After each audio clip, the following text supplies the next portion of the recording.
કબૂતરબાજીમાં મોટા ધડાકાની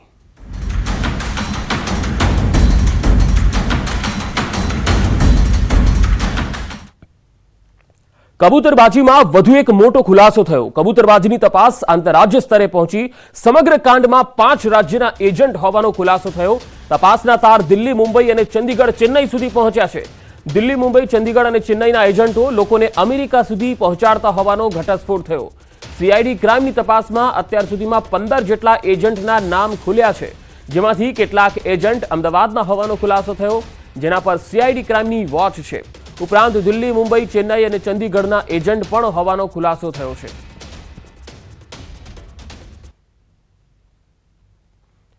તો કબૂતરબાજીમાં વધુ એક મોટો ખુલાસો થયો છે।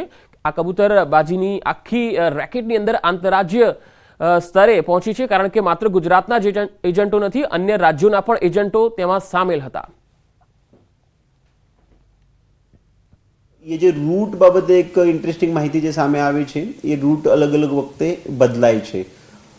દાખલા તરીકે અત્યારે આજે ફ્લાઇટ દુબઈથી અને ફ્રાન્સથી પરત આવેલી છે। એ દુબઈ વાયા ફ્રાન્સ નિકારાગુઆ પહોંચીને નિકારાગુઆથી અમુક પેસેન્જરો બાય રોડ મેક્સિકો અને ત્યાંથી બાય ક્રોસ કરીને યુએસ પહોંચતા હતા। હાલ જે ચાલે છે એ નિકારાગુઆથી ચાલે છે। તો બેસિકली इंडियन पासपोर्ट के लिए Nicaragua on arrival visa system है। तो अहियाथी दुबई, दिल्ही, मुंबई, अमदावाद, लखनऊथी दुबईनी फ्लाइट पकड़ाय है।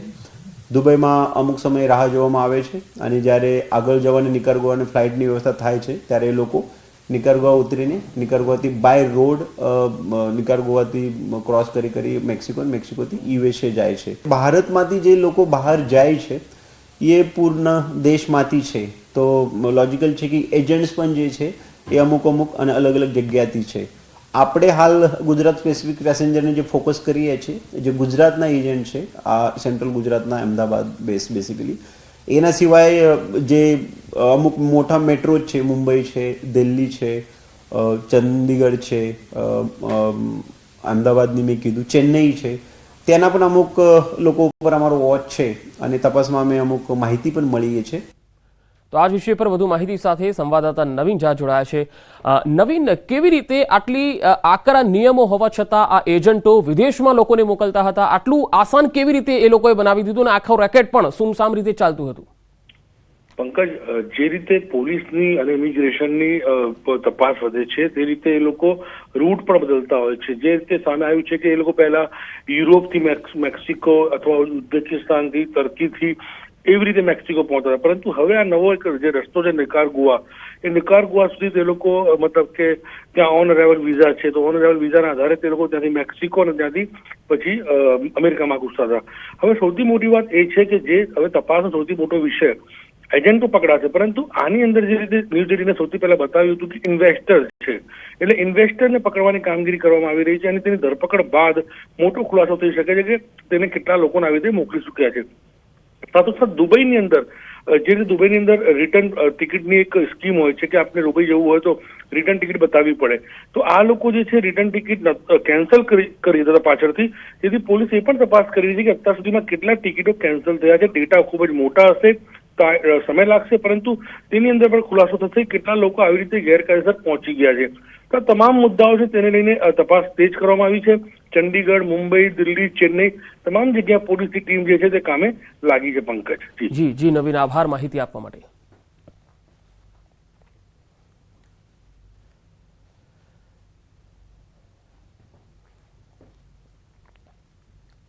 અને હવે એક બ્રેકિંગ ન્યૂઝ મળી રહ્યા છે। કોંગ્રેસની લોકસભા ચૂંટણીની તૈયારીઓ શરૂ થઈ છે। આજે સવારે 11 વાગે દિલ્હીમાં મહત્વપૂર્ણ બેઠક મળવાની છે।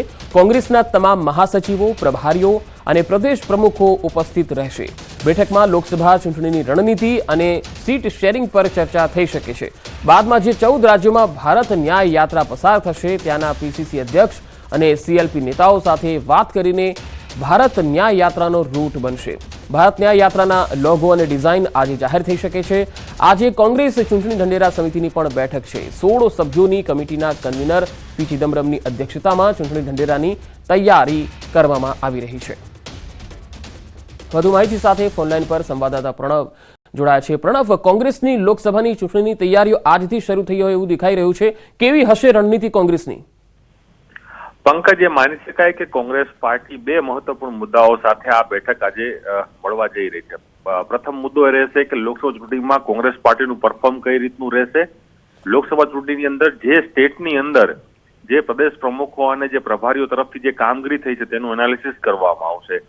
ગુજરાતમાંથી પ્રદેશ પ્રમુખ તરીકે શક્તિસિંહ ગોહિલ અને સાથે જ જે વિપક્ષી નેતા છે કોંગ્રેસ નેતા અમિત ચાવડા આ બેઠકમાં હાજર છે અને સાથે જ ભરતસિંહ સોલંકી જે જમ્મુ કાશ્મીરના પ્રભારી છે તે પણ આ બેઠકમાં હાજર છે.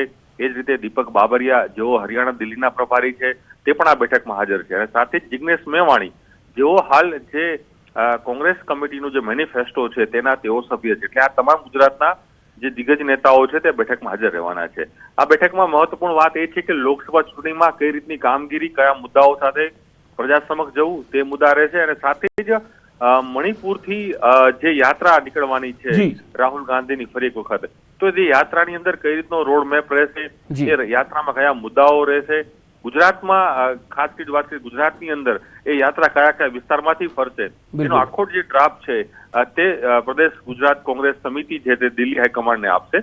એટલે મહત્વપૂર્ણ મુદ્દાઓ બે છે અને ખાસ ત્રીજો જે મુદ્દો પણ એ છે કે મેનિફેસ્ટો કઈ રીતે કોંગ્રેસ પાર્ટીનો રહેશે. ત્યાં ત્રણ મુદ્દાઓ સાથે આજની આ બેઠક કોંગ્રેસ પાર્ટી માટે મહત્વપૂર્ણ બની રહેશે. જી પ્રણવ, આભાર સમગ્ર માહિતી આપવા માટે.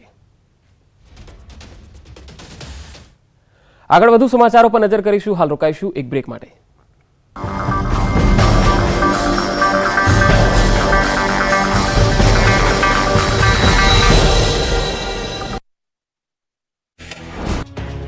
વિદ્યાર્થીઓથી ખચોખચ ભરેલી છે એસટી. ક્યાંય પગ મૂકવાની પણ જગ્યા નથી. બસમાં 50ની ક્ષમતા સામે 180 થી 200 વિદ્યાર્થીનીઓ સવાર છે. જ્યાં જગ્યા મળી ત્યાં વિદ્યાર્થીઓ ઊભા છે. આ જોખમી અને કહેવાતી સલામત એસટી સવારીના સલામત દ્રશ્યો છે છોટાઉદેપુરના. છોટાઉદેપુરમાં વિદ્યાર્થીઓ દરરોજ જોખમી મુસાફરી કરી રહ્યા છે. આ ઘટના માત્ર આજકાલની નથી. છેલ્લા ઘણા સમયથી આ વિસ્તારના વિદ્યાર્થીઓ વાહનોમાં જોખમ લઈને શાળા સુધી પહોંચવા મજબૂર છે. વિદ્યાર્થીઓ ભલે એસટી બસમાં સવારી કરી રહ્યા હોય તેમ છતાં આ દ્રશ્યો જોખમી છે, કેમ કે બસ વિદ્યાર્થીઓથી ખીચોખીચ ભરેલી છે. બસની ક્ષમતા કરતાં પણ વધુ વિદ્યાર્થીઓ ભરેલા છે, કેમ કે ચલામલી ગામ ખાતે માતૃશ્રી અમૃતબા હાઈસ્કૂલમાં વિદ્યાર્થીઓ અભ્યાસ કરે છે અને બોડેલીથી ખાટિયાવાડ વચ્ચે માત્ર એક જ બસ દોડે છે. અહીં અપડાઉન કરતા વિદ્યાર્થીઓ માટે એક જ બસમાં સવારી કરવા સિવાય કોઈ છૂટકો નથી. એટલે બાળકો જીવને પણ જોખમમાં મૂકીને સવારી કરે છે. જ્યારે બસ આવે ત્યારે બસમાં ચડવા માટે રીતસરની પડાપડી કરે. અહીં શ્વાસ પણ લેવું મુશ્કેલ એવા બાળકો ઠસોઠસ રીતે ઊભા જોવા મળે. જેમને બસમાં ચડવાનો મોકો મળે તો મળ્યો, ન મળે તો પોતાના ગામમાં ચાલતા જવું પડે છે. હાલ તો એસટી તંત્રની બેદરકારીના કારણે આ વિસ્તારની દીકરીઓની સુરક્ષા જોખમાય છે. રાજકોટના યુવાનો ફેમસ થવાના અને રીલ્સની ઘેલછામાં જાણે ગાંડા થઈ ગયા હોય તેવું લાગી રહ્યું છે. સસ્તી પ્રસિદ્ધિ મેળવવાના ચક્કરમાં ફરી એકવાર રાજકોટની 3 યુવતીઓ અને 2 યુવાને મોંઘીદાટ કારમાં જોખમી સ્ટન્ટ કર્યા. જાણે પોતે કોઈ સારું કામ કર્યું હોય તે રીતે બોનેટમાં બેસી 5 યુવાનોએ એવા સીન સપાટા માર્યા કે રોડ પર જતા અન્ય વાહન ચાલકોના જીવ જોખમમાં મુકાયા. દ્રશ્યોમાં જોઈ શકાય છે કે રોડ પર થાર ગાડી જઈ રહી છે. પૂરપાટ જતી કારના આગળના બંને દરવાજા ખુલ્લા રાખી 2 યુવકો ઊભા છે અને સ્ટન્ટ કરી રહ્યા છે. 2 યુવકો જીપમાં બંને સાઈડ ઊભા રહી હાકલા પડકારા કરી રહ્યા છે. જ્યારે 2 યુવતી કારના રૂફટોપ ઉપર ખોલી ઊભી છે, જ્યારે એક યુવતી ચાલુ કારના બોનેટ પર બેસીને સ્ટન્ટ કરી રહી છે. જાણે કોઈ ગાર્ડનમાં ફોટોશૂટ ચાલતું હોય તે રીતે આ યુવાનો ફોટો પડાવી રહ્યા છે. એક યુવાન તો સ્ટીયરિંગ પણ ઊભા પકડી કાર ચલાવી રહ્યો છે. સોશિયલ મીડિયામાં જોખમી રીતે બનાવેલી રીલ્સ વાયરલ થઈ છે, પરંતુ આ નવીરાઓને પકડીને કાયદાનો પાઠ ભણાવવો જરૂરી છે. વડોદરામાં એક કાર ચાલકને કારમાં લાખો રૂપિયા રાખવા ભારે પડ્યા છે. વડોદરાના સયાજીગંજમાં કારમાંથી લાખો રૂપિયાની ચોરી થઈ છે. કારમાં ચોરીની ઘટના સીસીટીવીમાં કેદ થઈ ગઈ. દ્રશ્યોમાં જોઈ શકાય છે કે સયાજીગંજમાં પાર્ક કરેલી છે ગાડી, ત્યારે 2 ચોર આવે છે અને 2 નાના ચરાથી કારનો પાછળનો કાચ તોડે છે અને 2 ગઠિયાઓ કારમાં પડેલું લેપટોપ અને રોકડ રકમની ચોરી કરી ફરાર થઈ જાય છે. ચોરી કર્યાનો ભાંડો ફૂટી ન જાય એટલે ભેજા બાદ ચોરોએ શહેરના જેતલપુર બ્રિજ પાસે કપડાં પણ બદલી નાખ્યા. સમગ્ર મામલે પોલીસે તપાસ હાથ ધરી છે. આ બાજુ અમદાવાદના ઉસ્માનપુરા વિસ્તારમાં ધોળા દિવસે એક્ટિવાની ડેકીમાંથી 15 લાખની ચોરી કરી તસ્કરો ફરાર થયા. એક વાહનની ડેકીમાંથી યુવકના ધંધાના 15 લાખ રૂપિયા અજાણ્યા શખ્સો ચોરી ફરાર થયા. સમગ્ર ઘટના સીસીટીવીમાં કેદ થઈ. જેમાં જોઈ શકાય છે કે ડેકી ખોલીને આરામથી તસ્કરો ડેકીમાંથી પૈસા કાઢીને ફરાર થઈ જાય છે. એક્ટિવા ચાલક સાથે એક શખ્સે બાઇક કેમ અથડાવે છે કહી ઝઘડો કર્યો. મામલો ઉગ્ર બને એટલે યુવાન ઉસ્માનપુરા દરગાહના દરવાજા પાસે એક્સેસ પાર્ક કરી અંદર જતો રહ્યો હતો. આ બાબતની જાણ તેને તેના ભાઈને કરીને થોડી વાર બાદ તે બહાર આવતા એક્સેસની ડેકી તૂટેલી હાલતમાં હતી અને તેમાંથી રૂપિયા ભરેલ બેગ ગાયબ હતી. તો મોરબીના સ્વામિનારાયણ ઇન્ટરનેશનલ સ્કૂલમાં તસ્કરોનો તરખાટ. ચોરી કરવા આવેલ 6 તસ્કરો સીસીટીવીમાં કેદ થયા. સ્કૂલમાં ત્રાટકી